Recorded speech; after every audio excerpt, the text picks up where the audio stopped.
Captain Marcus Reed stood on the observation deck of Meridian Prime's defense station, watching the morning sun rise over the human colony's sprawling cities. 3 million people called this world home, and they had built something beautiful here. The terraforming project had taken 40 years, but now children ran through parks where once only barren rock existed. He sipped his coffee and smiled at the sight of transport. Ships carrying workers to the orbital shipyards. The alarm shattered his peaceful moment. Reed's coffee cup hit the floor as emergency lights bathed everything in red. His communicator crackled to life. "Captain Reed to the command center immediately," came the urgent voice of Lieutenant Morrison. "We have multiple contacts on long-range sensors." Reed ran through the corridors, his boots echoing off metal walls. In the command center, dozens of technicians worked frantically at their stations. The main display showed space around Meridian Prime, with 17 massive red dots approaching from the outer system. "What am I looking at?" Reed asked, though his stomach already knew the answer. Dr. Elena Vasquez turned from her scanner station. Her face was pale. "Ships, Captain." 17. "Vessels, each one larger than our biggest dreadnought. They're not responding to any communication attempts." Reed studied the display. The ships moved in perfect formation, their design unlike anything in human databases. "Time to intercept?" 6 hours at current speed, reported Morrison. "Send a message to Earth Command. Priority Alpha. Tell them we have unknown vessels approaching Meridian Prime." Reed paused, watching the red dots grow slightly larger on screen. "And get me Admiral Blake on the quantum link." 20 minutes later, Admiral Thomas Blake's weathered face appeared on the main screen. Behind him, Earth's Defense Headquarters buzzed with activity. "Marcus, we're tracking the same ships on our long-range arrays," Blake said without preamble. They appeared simultaneously at the edge of all 3 human star systems. "We count 47 vessels total." Reed felt his blood turn cold. "Coordinated arrival at multiple systems. That's not exploration, Admiral." "No, it's not." Blake's expression grew grim. "We've been trying to contact the Galactic Council for the past hour." No response from their main station. Dr. Vasquez stepped forward. "Admiral, I've been analyzing the ship signatures. The energy patterns match nothing in our xenology databases, but there are some similarities to ancient ruins we've found on dead worlds." "What kind of ruins?" Blake asked. "Destroyed civilizations. Worlds that were bombed from orbit until nothing lived." Vasquez pulled up holographic images of barren planets. "We always assumed they were destroyed by natural disasters or wars between themselves. But if these ships belong to the same species that built the weapons we found in those ruins..." She didn't need to finish. Everyone in the room understood. Reed watched the red dots creep closer to his world. "Admiral, what are your orders?" "Begin evacuation procedures, but keep it quiet. We don't want panic.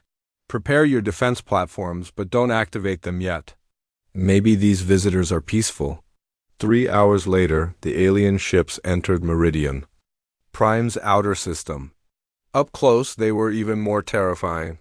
Each vessel stretched nearly 2 kilometers long, covered in angular armor plating that seemed to absorb light. Weapon ports dotted their hulls like deadly flowers. Reed stood in the communications center with Dr. Vasquez and Morrison. They had been broadcasting greeting messages for an hour with no response. "Incoming transmission," reported the communications officer. "Put it on speakers," Reed ordered. The voice that emerged was deep and harsh, speaking accented but clear human language. "Primitive species of the 3rd planet system designation human territory. You will listen and obey." Reed exchanged glances with his officers. Someone had been studying them. "We are Kethver, advanced scout of the Vorthic Empire. Your species has been evaluated and found adequate for relocation.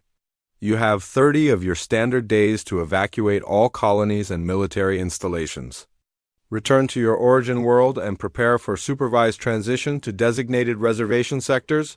The transmission paused. Reed grabbed the microphone. "This is Captain Marcus Reed of Meridian Prime Defense Command. We request immediate diplomatic contact with your superiors.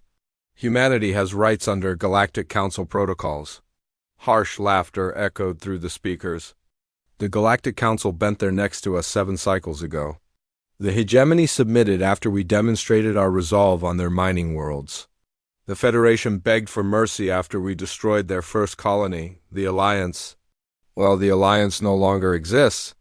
Reed felt the room grow cold around him. Every major galactic power had already fallen. Your species shows promise for manual labor and basic maintenance tasks, Kethver continued. Comply with relocation orders and you will be allowed to survive. Under Vorthak guidance. Resist and join the 43 species we have already purged from the galaxy. Dr. Vasquez stepped forward. You're talking about genocide. We are talking about order. The galaxy was chaos before the Vorthak brought peace. Species warring endlessly, resources wasted on meaningless conflicts. We ended that chaos. Now there's only the Empire and those who serve it.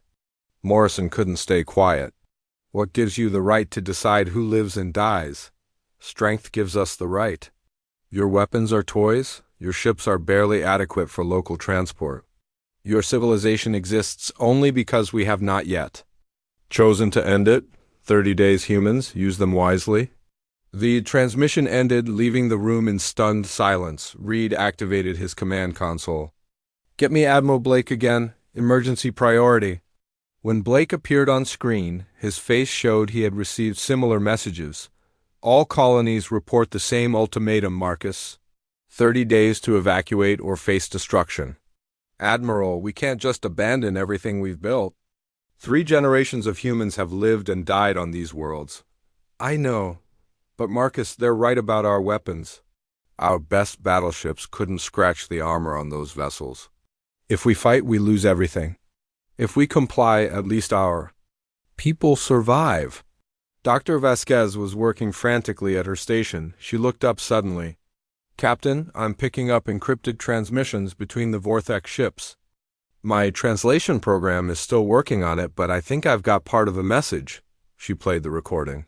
The alien words were harsh and guttural, but her computer provided a partial translation. ... human evacuation ships ... get practice. No survivors authorized ... double quotes. Reed stared at the screen. They never intended to let us leave alive. Morrison pounded his fist on the console. It's a trap. They're going to let us load up evacuation ships with civilians, then destroy them in space.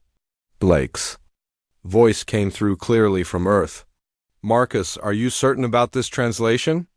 Dr. Vasquez is the best xenolinguist we have, Admiral. If she says they're planning to kill evacuees, I believe her. Blake was quiet for long moments. Finally he spoke. Then we have no choice. Send the evacuation orders, but prepare for war. If we're going to die, we die fighting. Reed looked around the command center at the faces of his officers. These people had families on Meridian Prime. They had everything to lose and almost no chance of winning. But not one of them looked ready. To surrender, you heard the Admiral, Reed announced. Begin civilian evacuation immediately. All military personnel report to battle stations. We're going to show these Vorthak what humans do when someone threatens our families. Outside the station windows, the alien ships continued their approach, confident in their overwhelming power. They had conquered dozens of species using fear and superior technology, but they had never faced humans before. In 30 days, they would learn the difference. Ambassador Lisa Chun walked through the empty corridors of Galactic Council Station, her footsteps echoing in the vast halls that once bustled with diplomatic activity. The massive space station orbited a neutral star system designed to house representatives from hundreds of species across the galaxy. Now it felt like a tomb. She had arrived 3 days ago with humanity's desperate plea for help against the Vorthak Empire. What she found instead was a skeleton crew of maintenance workers and a handful of forgotten officials from minor species that nobody remembered to evacuate. Chun stopped at the main assembly hall where the Galactic Senate once debated the great issues of their time. Dust covered the empty seats. Holographic displays showed only static where once they had shown the faces of galactic leaders. You are the human representative. Came a soft voice behind her. Chun turned to see a tall, graceful being with pale blue skin and large eyes that seemed to hold ancient sadness. The creature wore the simple robes of the Melody species, one of the galaxy's oldest peaceful civilizations. I am Ambassador Chun, and you are? I am Thelanara, former senior advisor to the Melody delegation. I remained here to witness the end of what we built over 10,000 years, the alien gestured at the empty chamber. Tell me, human, why did your species come here seeking help when all others have already chosen submission? Chun sat on one of the dusty benches. Because we don't know how to surrender? Our people are preparing to fight the Vorthak even though we know we'll probably lose. Thelanara's expression shifted to something that might have been surprise. You know you cannot win, yet you still choose to fight? Yes. Why? Chen thought of the children playing in the parks of Meridian Prime, of the families her government was trying to evacuate, of Captain Reed preparing his hopeless defense. Because some things are worth dying for. Thelanara sat beside her, movements filled with grace that spoke of millennia of peaceful evolution. The Melody thought as you do once. We believed that courage and righteousness would protect us. We were wrong. What happened to your people? The Vorthak came to our homeworld 2 years ago with the same ultimatum they gave you. 30 days. To surrender or face extinction. Our planetary council debated for weeks. Half wanted to fight, half wanted to negotiate. While we talked, the Vorthak destroyed our 3 largest cities from orbit.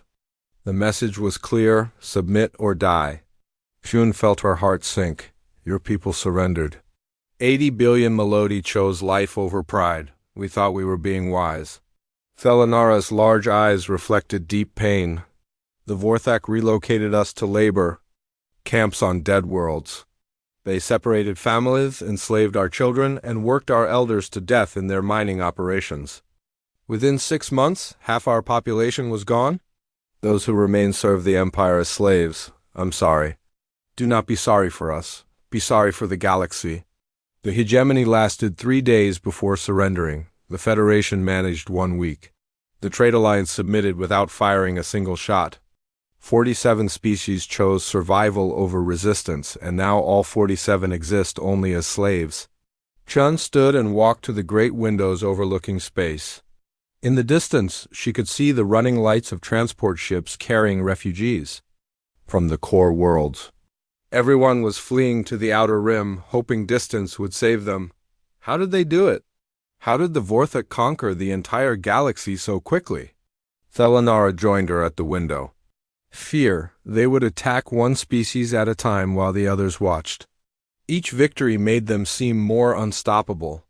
Each civilization that surrendered made the next one more likely to give up without fighting. But someone had to try to stop them. The Cathara tried. Brave warriors with ships almost as advanced as the Vorthak. They fought for 6 months before their homeworld burned. The Vorthak broadcast the destruction across the galaxy to show what happened to those who resisted. Chun activated her communicator and contacted the human transport ship that had brought her here. Commander Stevens, this is Ambassador Chun. Yes. Ambassador? Change of plans. We're not returning to Earth for more diplomatic attempts. Set course for the Outer Rim territories. I want to meet with any species still hiding out there. Ma'am, Admiral Blake ordered us to return immediately with intelligence about galactic response to the Vorthak threat. Tell Admiral Blake the galactic response is simple. There isn't one. Everyone has either surrendered or been destroyed. But maybe we can find some species willing to fight alongside us. Thelanara touched Chun's arm gently. Human, you still do not understand. There are no species willing to fight. Fear has conquered them more completely than Vorthak weapons ever could. Chun looked at the alien with determination burning in her eyes. Then we'll teach them not to be afraid. One way or another? 3 days later, Qian's ship reached the Outer Rim trading post of Haven's Rest. The massive space station served refugees and traders from dozens of species, all fleeing from Vorthak expansion. Chen walked through the crowded markets, listening to whispered conversations in 100 languages. The humans are preparing to fight the Empire. she heard someone say. Impossible. No one fights the Vorthak and lives. I heard they destroyed 3 Vorthak scouts near their colonies. Rumors. The Empire would have broadcast their punishment by now. Chun found what she was looking for in a dim cantina near the station's lower levels. A group of Cathara warriors sat around a table, their scaled faces marked with ritual scars that spoke of battles lost and comrades dead. You are the human diplomat, said their leader, a scarred female named Zephyra. We heard you were asking questions about resistance to the Empire. My people need allies, Zephyra laughed bitterly. Allies? Look around you, human. This station is filled with the survivors of species that thought they could resist. We tried fighting the Vorthak with honor and courage. Our homeworld is now a radioactive wasteland, but you're still alive. Still free? Free? Zephyra gestured to her ragged clothes and cheap weapons. We are refugees living on scraps, afraid to use our real names because the Empire still hunts us. This is not freedom. Chun leaned forward. What if I told you humans have found a way to hurt the Vorthak? What if there was a chance to hit back? The cantina grew quiet. Even species at other tables stopped talking to listen. Zephyra's eyes narrowed. Prove it. Chun activated a holographic projector showing footage that Captain Reed had transmitted from Meridian Prime. The recording showed human defense platforms emerging from concealment and firing on Vorthak scout ships. 2 alien vessels exploded in brilliant flashes of light. Gasps echoed through the cantina. Someone dropped their drink. This recording is 3 days old, Chun announced to the room. My people have discovered that Vorthak ships can be destroyed. Their armor is strong, but not invincible. Their weapons are powerful, but they can be avoided with the right tactics. Impossible, whispered a hegemony trader. The Vorthak are unbeatable. No, they're not. Chun looked around the room at faces filled with desperate hope.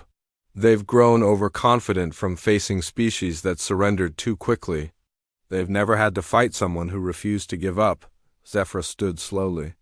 If this recording is real, if humans have truly hurt the Empire, and they're asking for help from anyone brave enough to fight alongside them, the Empire will destroy your worlds for this defiance.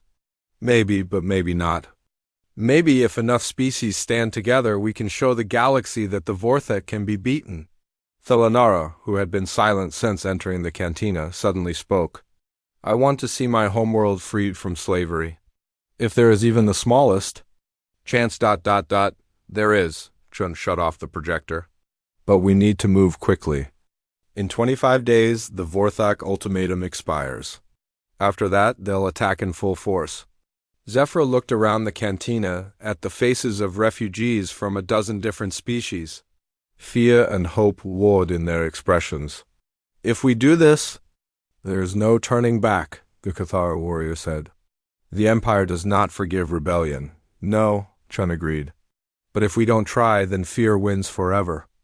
Our children will grow up as slaves, and freedom will be just a word in history books. Slowly, one by one, beings throughout the cantina began to nod. Chun activated her communicator. Admiral Blake, this is Ambassador Chun. I'm transmitting coordinates for our first Allied meeting point. We're not alone in this fight anymore. Admiral Thomas Blake stood in the command center of Earth's primary defense station, watching holographic displays that showed human colonies across 3 star systems. Each display told the same story: evacuation ships fleeing while defense forces prepared for the impossible. Admiral, incoming transmission from Captain Stevens, reported the communications officer. Put her through. Captain Nora Stevens appeared on the main screen, her face streaked with oil and sweat. Behind her, human technicians worked frantically on modified weapon systems. Admiral, the hit-and-run tactics are working better than expected. We've destroyed 12 Vorthak escort vessels in the past week using coordinated strikes by fast attack ships. Blake felt a spark of hope. Casualties? Minimal on our side. The Vorthak seemed confused by our refusal to engage in traditional fleet battles. They're designed to fight enemies who line up their biggest ships and trade shots. We're not giving them that kind of fight. On another screen, engineer Paul Thompson looked up from his workstation. Oil-stained diagrams covered every surface around him. Admiral, I've figured out why our weapons work when everyone else has failed. The Vorthak have adaptive shielding that learns to counter energy frequencies after repeated exposure. But we're rotating our weapon frequencies constantly and combining different technologies in ways they've never seen. Explain, Blake ordered. Thompson held up a modified plasma cannon. Take a standard human plasma weapon and add hegemony particle accelerators. Then wrap the whole thing in melody harmonic focusing crystals. The Vorthak shields can adapt to one technology, but they can't handle three completely different systems working together. Blake smiled grimly. How many of these hybrid weapons can you produce? That's the problem, sir. We need components from other species, and most of them are too afraid to help us openly. Stevens spoke up from her screen. That's about to change. Admiral, show him the recording. Thompson activated a holographic display showing recent battle footage. Human ships darted between massive Vorthak vessels like insects around giants, striking hard and vanishing before the enemy could respond. But the important part came at the end of the recording. Watch this, Stevens said. 3 Cathara fighters joined our last attack run. They're still learning our tactics, but they're brave as hell. Blake watched alien ships working alongside human vessels. Their combined firepower overwhelming a Vorthak destroyer. Who authorized alien participation in our operations? I did, came a new voice. Ambassador Chen appeared on a third screen, speaking from Haven's rest station. Admiral, we have representatives from 18 different species willing to join the resistance. They're not all fighters, but they all have something to contribute.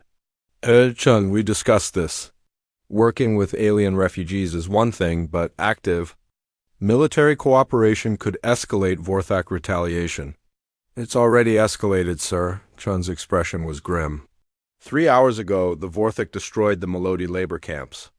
8 billion beings dead as punishment for the 500 Melody who joined our cause. Blake felt his blood run cold.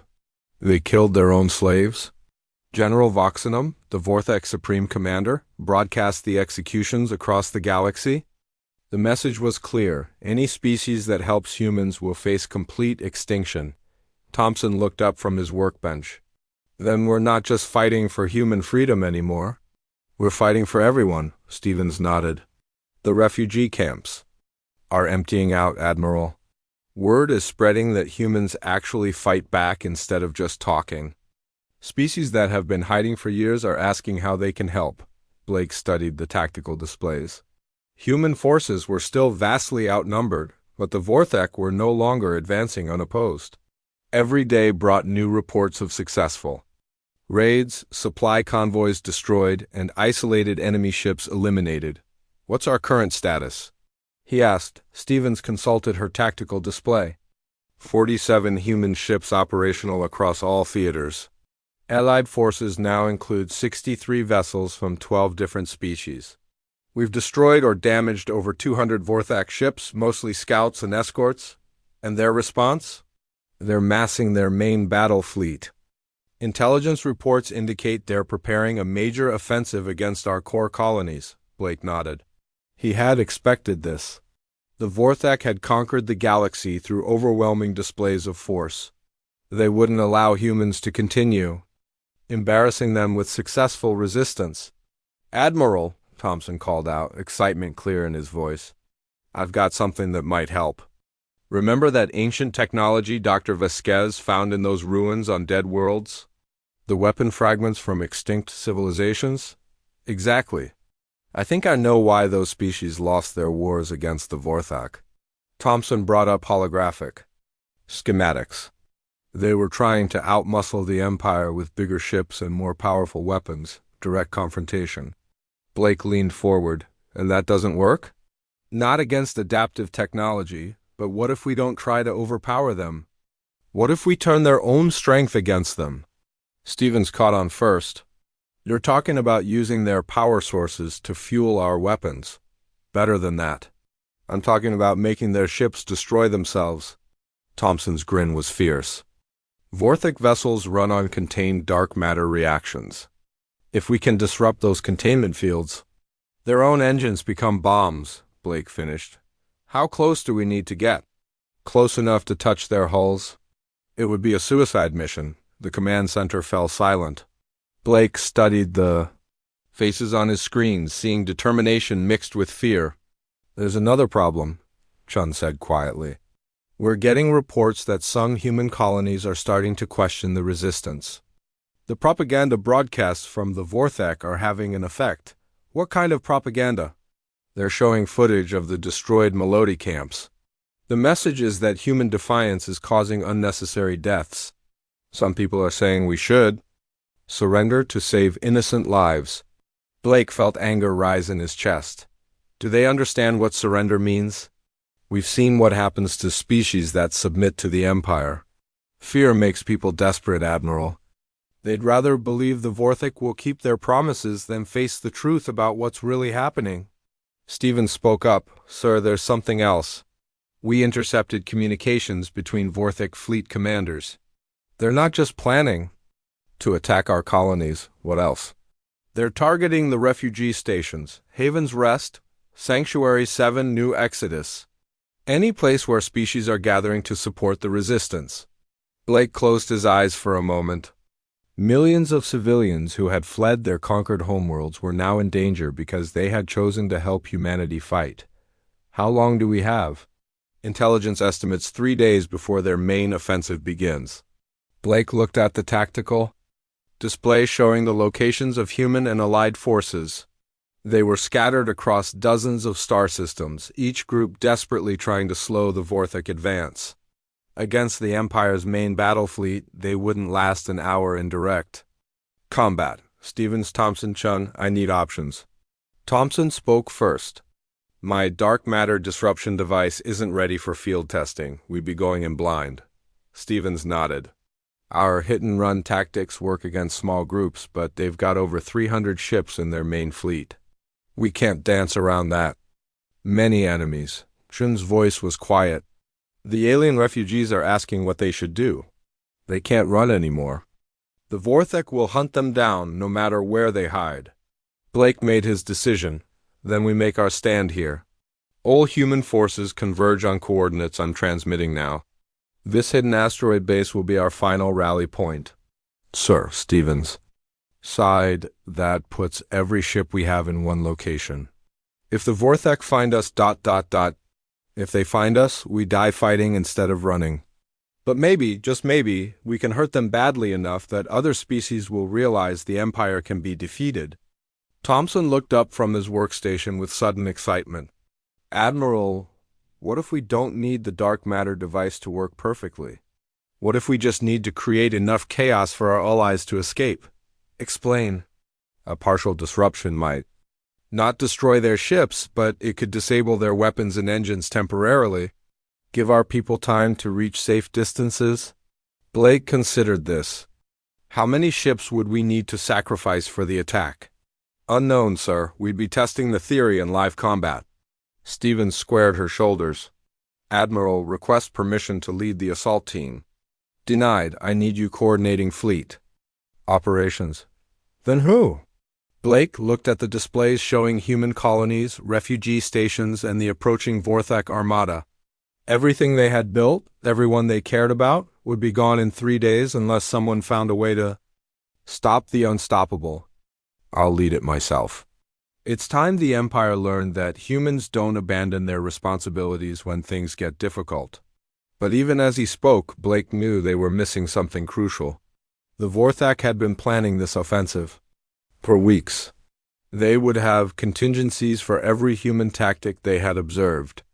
For the resistance to survive, they needed an advantage the Empire hadn't anticipated. In the hidden depths of the asteroid base, alarms suddenly began blaring. The communications officer looked up with terror in his eyes. Admiral, we're detecting massive energy signatures approaching our position. Someone has betrayed us. The Vorthek know exactly where we are. Colonel David Harper ran through the corridors of Haven Base as emergency alarms echoed off the metal walls.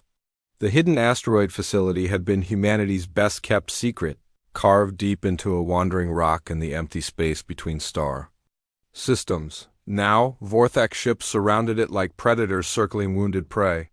Status report. Harper shouted as he burst into the main command center. Lieutenant Morrison looked up from his tactical display, sweat beading on his forehead. 68 Vorthak vessels confirmed, Colonel. They're maintaining position just outside weapons range. Why aren't they attacking? Unknown, sir. They've been sitting there for 20 minutes, just waiting. Harper studied the display. The Vorthak ships formed a perfect sphere around the asteroid, too far away to shoot accurately, but close enough to prevent any escape. It looked like a siege formation. Dr. Rachel Kim burst through the command center doors, her lab coat stained with chemical burns. Colonel, I need to speak with you privately. Harper followed her to a corner of the room. Kim's hands shook as she activated a small privacy shield that blocked their conversation from listening devices. The prototype is ready, she whispered. But David, I'm not sure we should use it. What are you talking about? You said the quantum resonance weapon could disable their entire fleet. It can. But the power requirements are enormous. We'd have to drain the life support systems from 3 decks of the base to charge it. And even then, I can't guarantee it won't kill everyone in the target area. Harper looked through the transparent aluminum windows at the Vorthak fleet. Each ship carried enough firepower to crack planets. Against those odds, any weapon was worth trying. How long to charge it? 4 hours minimum. But David, there's something else. Kim's voice dropped even lower. Someone sabotaged the primary computer core last night. Security footage shows a human officer accessing restricted areas. Who? Lieutenant Alex Cross? He's been acting strange? For weeks, asking questions about civilian evacuation plans and resistance communication codes. Harper felt his stomach drop. Cross had been one of his most trusted officers, a decorated veteran who had served with distinction in the border conflicts. If he had turned traitor... Bill quotes, Mayor is Cross now?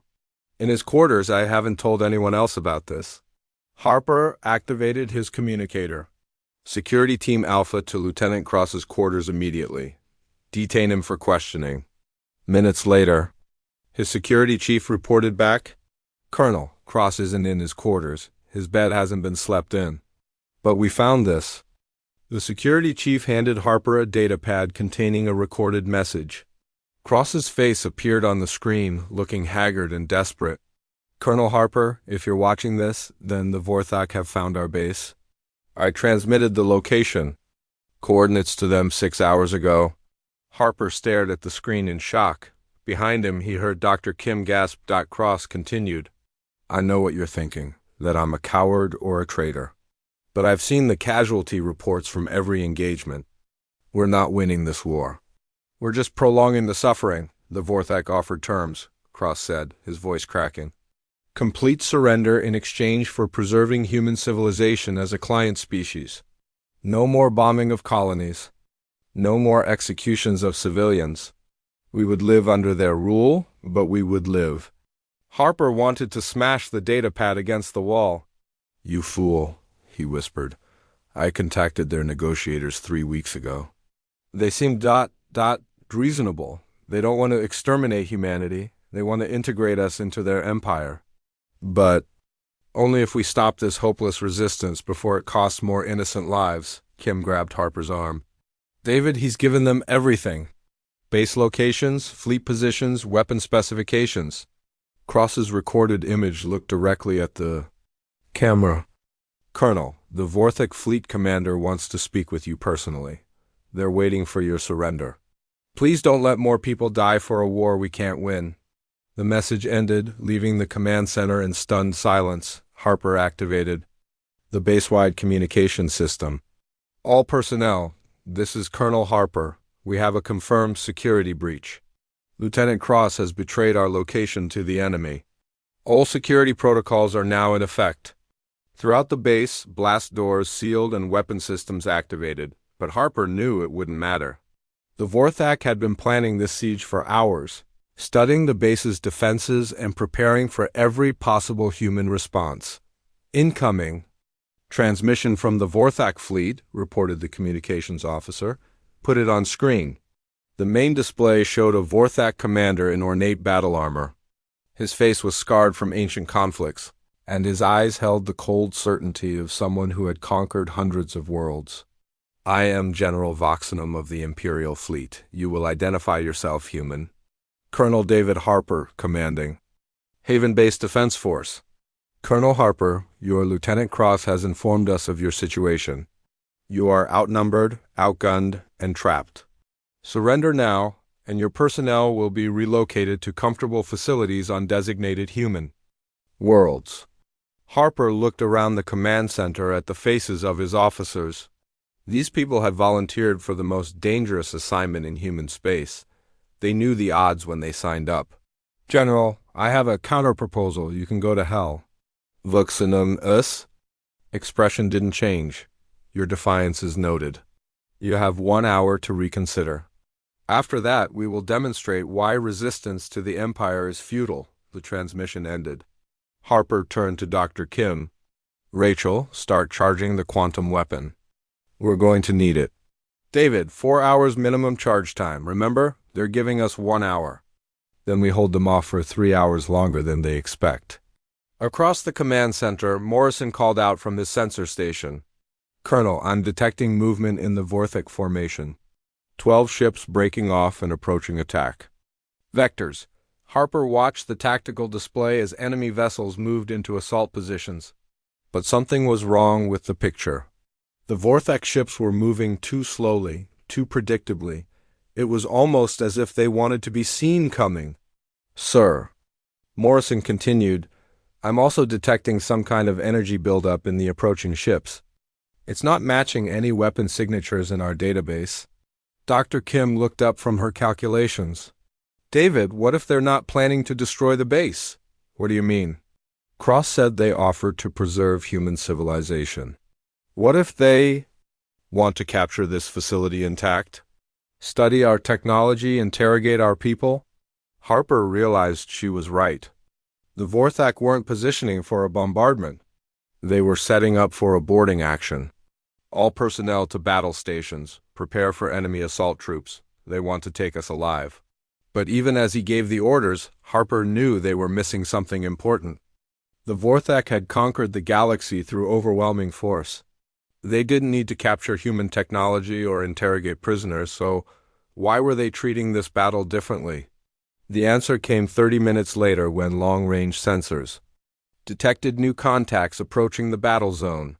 Ships unlike anything in human or Vorthak, databases emerged from quantum jump points around the asteroid field. Morrison stared at his display in confusion. Colonel, these new ships, they're not showing up as hostile or friendly? The computer can't identify their configuration at all. The lead vessel was massive, easily dwarfing the largest Vorthak dreadnought. Its hull seemed to be made of some kind of crystalline material that bent light around it in impossible patterns. Harper opened a communication channel to the unknown ships. Unknown vessels, this is Colonel Harper of Haven Base. Please identify yourselves.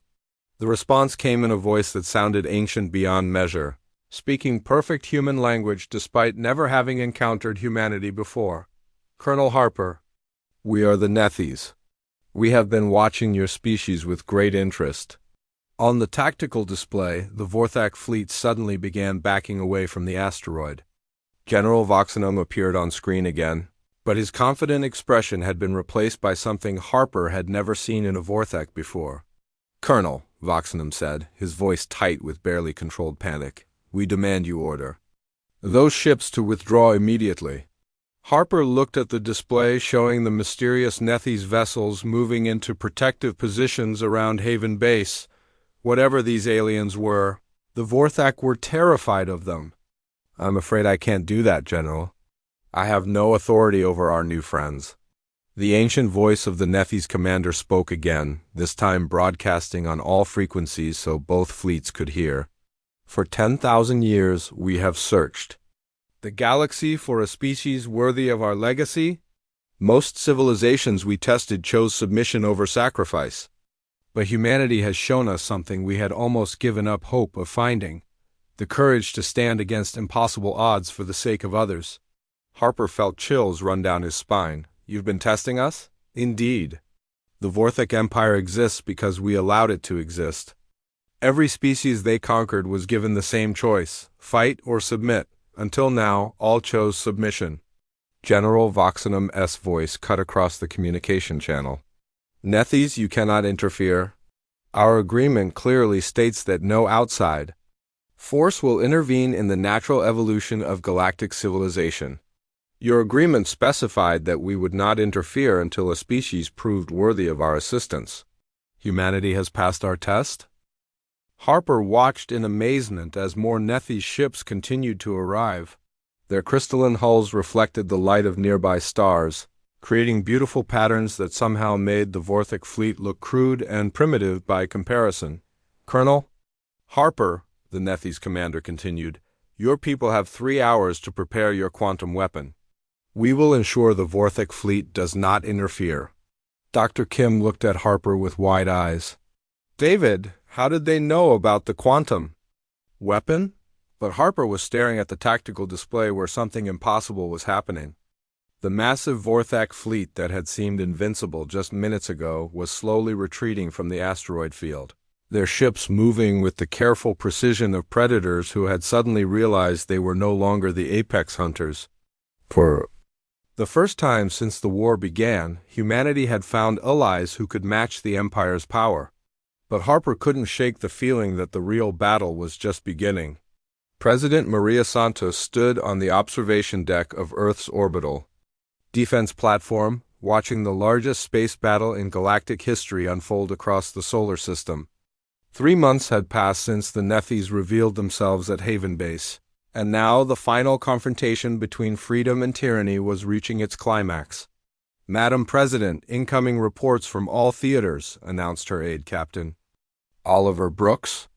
The combined fleet is holding position at Jupiter, but the Vorthok are throwing everything they have at us. Santos studied the holographic display showing thousands of ships locked in desperate combat. Human vessels darted between the massive Nethys crystalline ships, while allied forces from dozens of species formed a defensive wall around Earth. The Vorthok Empire had committed its entire remaining fleet to this battle, knowing that defeat here would mean the end of their 10,000-year reign of terror. Status of the quantum resonance weapon? Santos asked. Dr. Rachel Kim looked up from her control station, her face drawn with exhaustion. Fully charged and ready, Madam President. But we still need a direct hit on General Voxenum's flagship to create the cascade effect that will disable their entire fleet. And our volunteers? Captain Brooks stepped forward.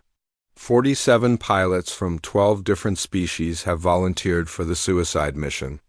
They understand the weapon delivery system won't allow for escape. Santos closed her eyes for a moment. 47 beings willing to die so their worlds could be free. The weight of command had never felt heavier. Madam President, came a new voice.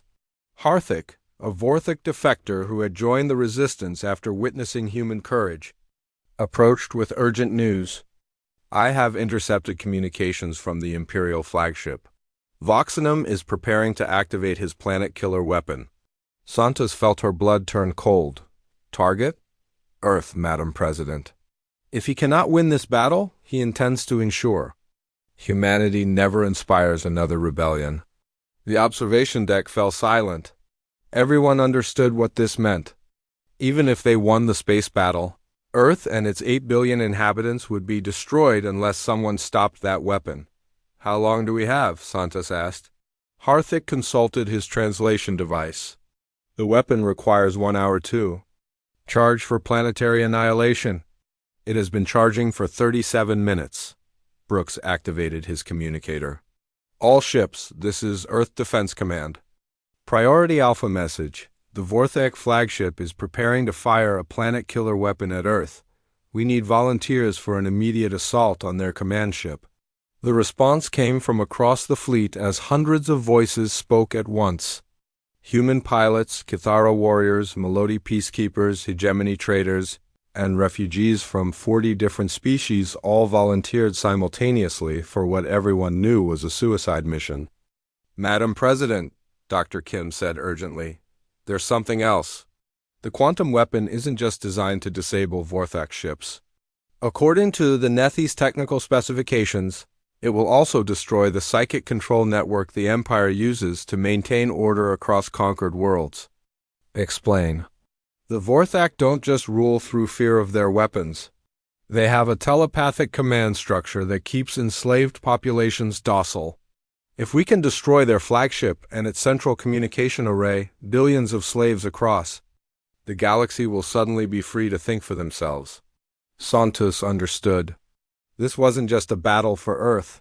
It was a battle for the freedom of every species the Vorthak had conquered. Brooks, coordinate the assault. Kim, prepare the quantum weapon for immediate deployment. But before anyone could move, new contacts appeared on the tactical display. Massive ships were emerging from quantum jumps throughout the solar system. Their energy signatures unlike anything they had seen before. Unknown vessels, Santos broadcast on all frequencies, identify yourselves immediately. The response came in the ancient voice of Quindle, the Nethi's commander who had been guiding. Humanity since Haven Base? President Santos, we bring you allies you did not expect. The main screen activated, showing the bridge of a Nethi's vessel. But Quindle was not alone. Representatives from dozens of species stood behind him, including many Santos recognized as leaders of civilizations that had supposedly surrendered to the Vorthak years ago. The Hegemony High Council never truly submitted, announced one of the figures. We have been preparing for this day for 3 years. Another voice spoke up. The Melody Resistance has been sabotaging Vorthak supply lines across 17 star systems.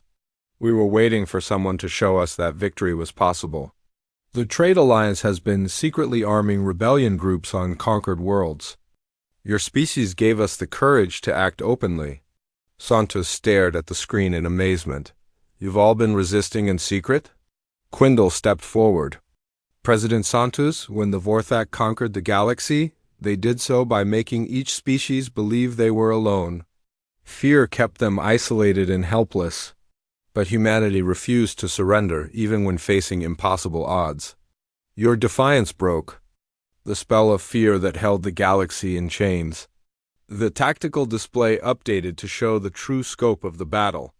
What had appeared to be humanity's desperate last stand was actually the coordinated uprising of dozens of species across hundreds of star systems.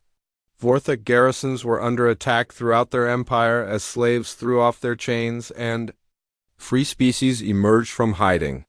General Voxenum S. communications are in chaos, reported Harthik. He is receiving reports of rebellion from every sector of the Empire.